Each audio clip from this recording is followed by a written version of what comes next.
How much was the build The cost? build cost was $2.3 million. So tearing down what was existing here, it was a smaller home.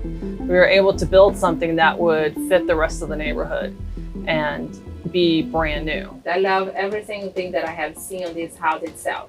And it is a 3-car garage. Which is kind of unusual in this neighborhood to have a 3-car garage, so we do have that.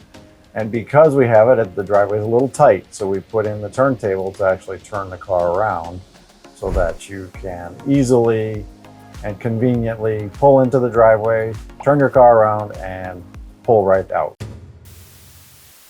And I love that feature. I Yeah. think it's a cool feature and I can't wait to have in my house. I don't even care how our driveway goes in. I want that. I think everybody who's seen it wants one of those. How did you guys find this deal? It was through a wholesaler. And what was some of the challenge that you guys found as you start going through the construction itself? Well, prior to even starting was the development of the property. So because of the drop, it drops like 11 feet from front to back. Wow. It was taught, how do we actually design a home on a small lot. This is only 14,000 square feet, so it's a small lot, to try to develop it and to use this property in the best way we could.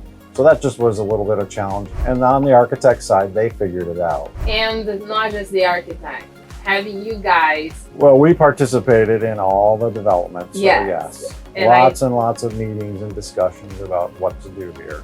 You guys been in business for how long? I've been building houses for almost 40 years. So that does bring some confidence there. Yes. That you can get this yeah, done. we knew we could do it. Yeah. It was just picking the correct design moving forward. So how do you guys manage to work as a family, as a team, full time? Because it's not an easy job.